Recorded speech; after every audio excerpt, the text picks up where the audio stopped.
There you go.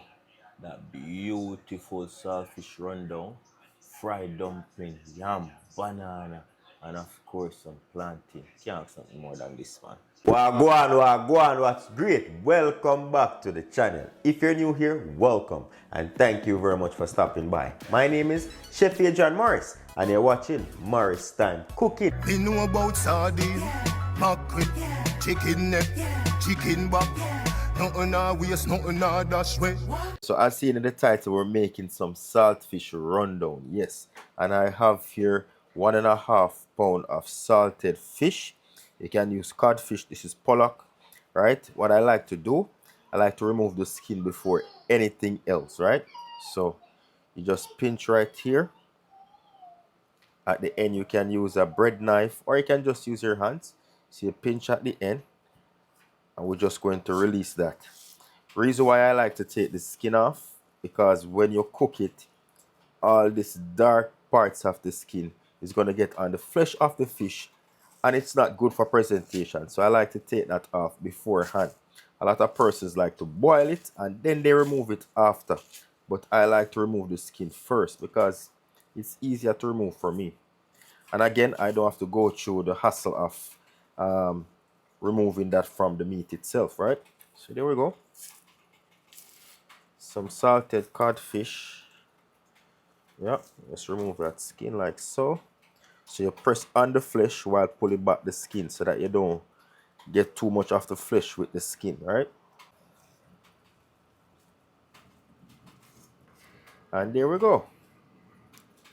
See, that was very simple. Remove that skin.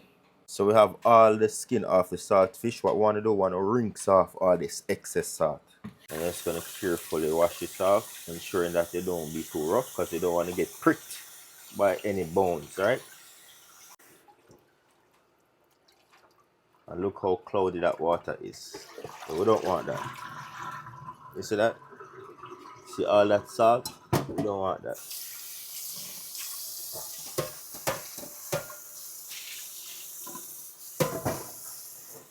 Alright.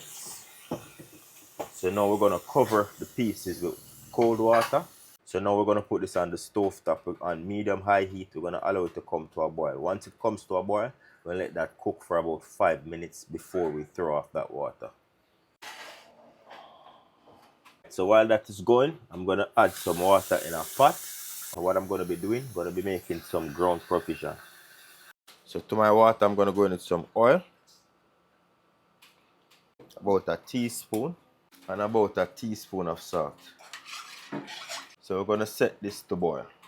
So we have a lemon, I'm just going to squeeze that.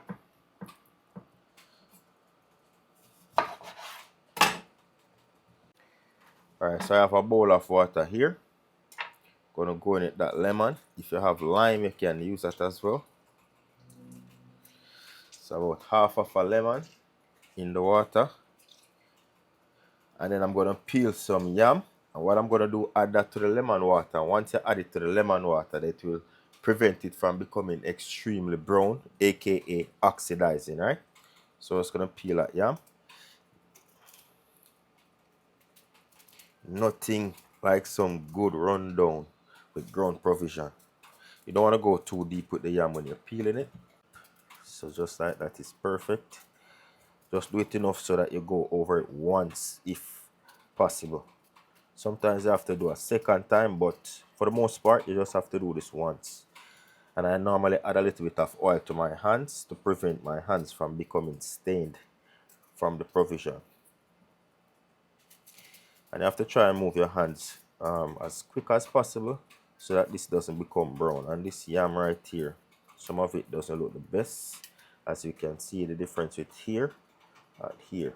So you just cut off that end that is not so good, as you can clearly see. So we're just gonna get that off. That's not the best looking. Alright, so half that is good, so we're just gonna get the half off that's not so good. That's a lot of yam wasted, you know. This is a lot of the yam wasted because this is not good. You see that? It's all brown. So get that off. What you want to do next is to cut your yam into some nice pieces so you can go all the way down the middle. Cut that in half. And you want to do this on your cutting board versus your hand. Let's get my chef knife here. And we're just going to make nice even cuts. The reason for this, so that they all cook at the same time, right? Like this one here, we can just leave this as is. Put that into our lime water. You realize how brown the skin has become? That's from the ear touching it, so it oxidizes, right? So when you put it in the lime or lemon water, it slows it down or prevents it altogether, right? And you can just use the lemon or the lime and just rub that just to wash it off a little bit. And we're going to leave this in the lemon water until the water that we place on the stove with the oil and the salt comes to a boil. Then we'll just rinse this off in some fresh water and then add it right to that pot. Alright, so for green bananas, just gonna cut off the ends. If you've been watching my channel over the years, you know that this is one of the worst things you can ask me to do. Peel banana and scale fish. I do not like the two. Yeah, I know some people would say, hey, I love everything in the kitchen. I do not love everything in the kitchen. I do not like peeling bananas for one and scaling fish because I do not like when all that scale goes in my face or sometimes when I get pricked by a bone. And the banana, I don't normally get it perfect, because growing up, I just never used to love it. But anyways, this is how we're going to get it done. You get the tip of the knife, like the point, and you're just going to make an incision right here. Not too deep, just enough so you just score the skin. You do that on all these corners. Normally the banana comes with about 3 or 4 corners depending. Right? So you just run it along these corners here. As again, not too deep because you don't want to pierce the flesh of the banana. This one looked like it was going right. Yeah. Just slide the fingers like so. Right? And you slowly try to pull away the skin from the flesh of the banana.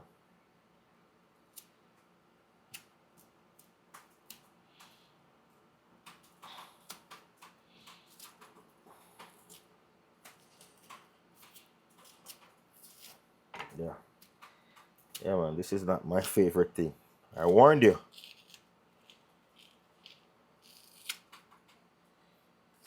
Yeah, boy. Or another way that you can do it, you can just put a slit in it. Wash the banana first, put a slit, and then just add it right into the pot. But what I find, the stains from the banana will get that water dark, and especially if you're cooking dumplings, those are going to be discolored. So it's best if you try to manually do this and get the skin off like so. Right? Whatever excess you have, I normally just go in with my knife and just scrape off that. I'm gonna add that now. Just gonna add that to the water. So we're just gonna rinse these off, not the bananas. We're gonna leave the bananas for last. We're gonna rinse off the yam pieces and add them to our boiling water.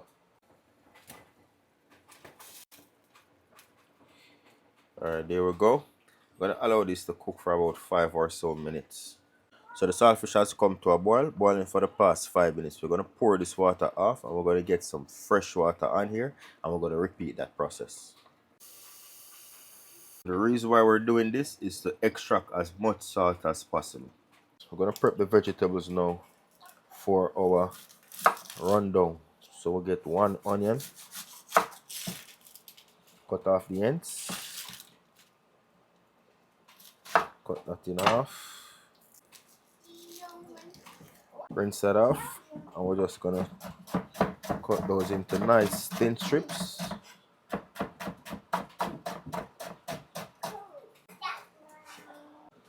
I'm gonna use 3 different colors bell pepper. I'm gonna use orange or red, some green, and yellow. I'm just gonna cut that into julienne strips. So now after 5 minutes, I'm gonna add the banana in with the yams. We're gonna pour that water off. We're gonna add cold water and allow it to cool down to stop the cooking. So tomatoes now.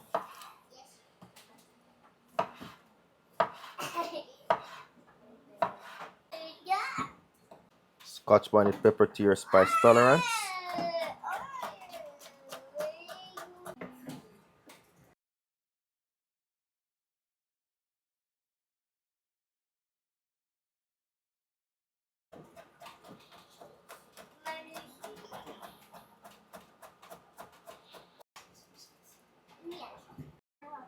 So there we go. We have our white onion, our multicolored bell peppers. Then we have that finely chopped garlic, some fresh chopped tomatoes, and of course scotch bonnet pepper to your spice tolerance. So the saltfish was cooked 2 times. We're gonna pour off that water that we add on here to stop it from cooking. Alright, so here we go. We're gonna break the pieces. So you can just push against it like this.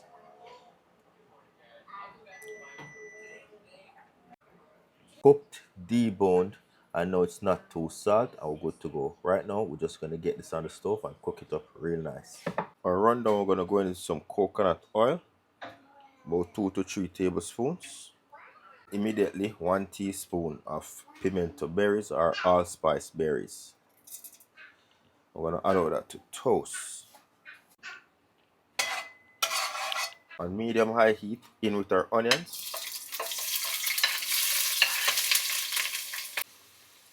You can add less onions if you like, but I like a lot of onions in here, so I'm using 1 medium onion.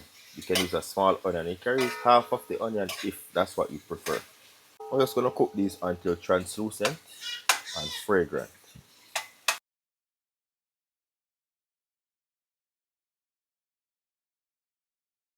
Alright, so once our onions are nice and soft, we're gonna now go in it our fresh garlic and half the amount of our bell peppers.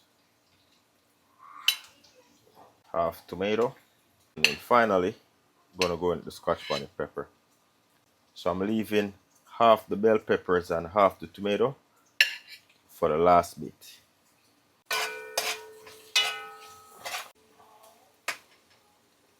So I'm gonna go in with 70 grams of coconut cream.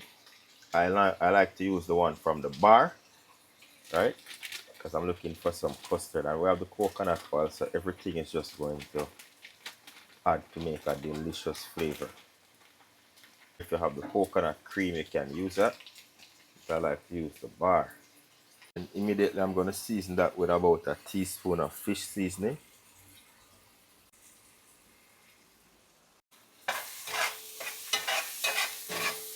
Alright, the goal here is to melt the coconut down and allow it to curdle to an extent. Add some black pepper in, about a half teaspoon. Beautiful. Stir. And if you realize we still have that coconut, right? So look at the bottom of the pan. That's what I want. This, you don't want it to burn, but you want it to have that nice deep caramel look. This is going to develop immense flavor. And don't worry about these vegetables that are getting soft, because I save back a little bit of everything for the last batch. You're going to allow this on the bottom here to brown. So you give that about 5 or so minutes and allow the oil to split from the coconut.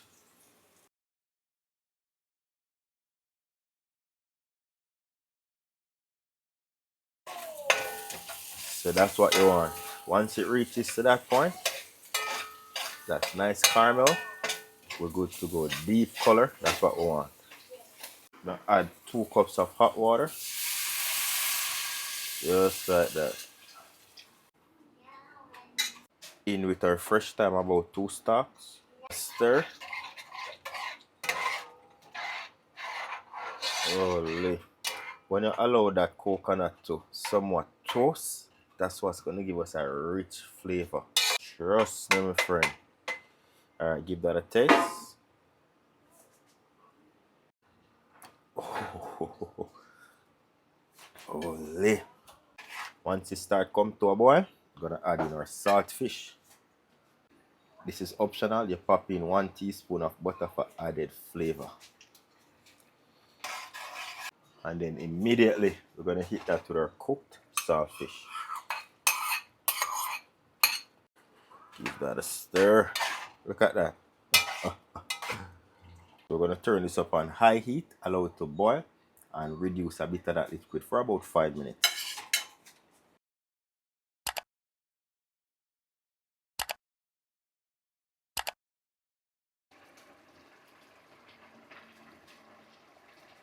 The remainder of our vegetables.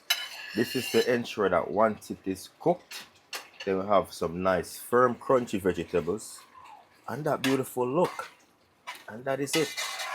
We're gonna put this on medium low heat and allow this to cook for another 3 to 5 more minutes. That is going. We're gonna be making some fried dumpling. Yeah, man. My oil is already on the stove. I have numerous videos on how to make fried dumplings, so I'm not going to be making a full out tutorial on how to do so, as I've already done so. But yeah, so we're going to go into some fried dumpling.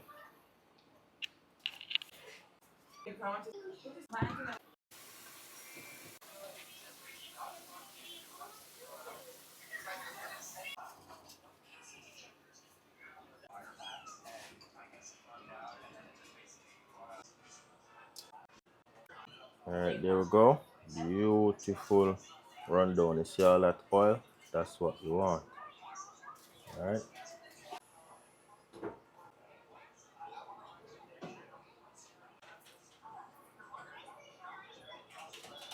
So there you go.